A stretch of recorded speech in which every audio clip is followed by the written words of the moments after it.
നമ്മൾ സംഘടനാ തലത്തിലോ അല്ലെങ്കിൽ ചാരിറ്റിയുടെ കാര്യമായിട്ടായിരിക്കാം, അല്ലെങ്കിൽ പാർട്ടി സംബന്ധമായ കാര്യമായിരിക്കും, അതുപോലെ ഓഫീസ് സംബന്ധമായിട്ടുള്ള കാര്യങ്ങൾക്കൊക്കെ ഒരു വലിയൊരു കമ്പനിയിൽ മീറ്റിങ്ങിന് അവരായിട്ട് മീറ്റ് ചെയ്യാൻ വേണ്ടി ചെല്ലുമ്പോൾ, അല്ലെങ്കിൽ ഏത് സ്ഥാപനത്തിലായാലും നമ്മളങ്ങനെ ഒരു മീറ്റിങ്ങിന് വേണ്ടി പുറപ്പെടുമ്പോൾ ചില കാര്യങ്ങൾ ശ്രദ്ധിക്കേണ്ടതുണ്ട്.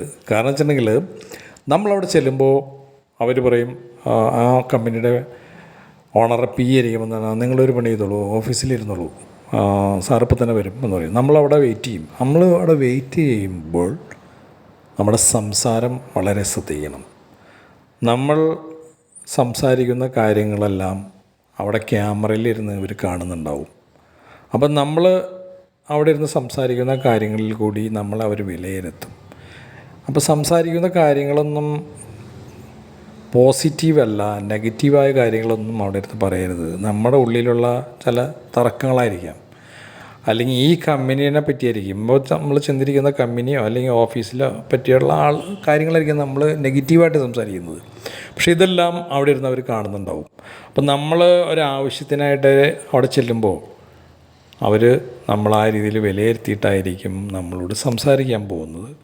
നമ്മൾ ഉദ്ദേശിക്കുന്ന കാര്യം അവിടെ നടക്കാതെ വരും. കാരണം നമ്മൾ വന്നിരിക്കുന്ന ആളുകളെ ശരിയല്ല, ക്ലിയറല്ല എന്നുള്ളൊരു തോന്നൽ അവരിലുണ്ടാവും.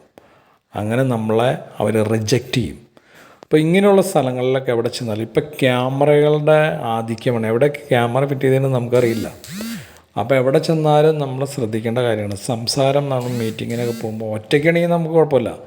1-2 ആളുകളുടെ കൂടെ പോകുമ്പോൾ നമ്മൾ നേരത്തെ കരുതിയിട്ടിരിക്കണം പോണത്. അല്ലെങ്കിൽ ചിലപ്പോൾ നമ്മൾ നമുക്കറിയാം, കൂടെയുള്ള ആൾക്കറിയാൻ പറ്റില്ല, അയാൾ നെഗറ്റീവായിട്ടുള്ള കാര്യങ്ങളായിരിക്കും പറഞ്ഞുകൊണ്ടിരിക്കുന്നത്. അപ്പോൾ നമ്മൾ പറയാൻ നിർത്തരുതെന്നൊക്കെ പറയേണ്ടി വരും. അപ്പോൾ അതൊക്കെ അവിടെ ഇരുന്ന് കാണും. അപ്പോൾ കാണുമ്പോൾ ഇവർ നമ്മളാ രീതിയിലായിരിക്കും വിലയിരുത്തുന്നത്. നമ്മൾ ഉദ്ദേശിച്ച കാര്യം നടക്കാതെ അവർ റിജക്റ്റ് ചെയ്യും. അപ്പോൾ ഇത് വളരെ ശ്രദ്ധിക്കേണ്ട ഒരു കാര്യമാണ്.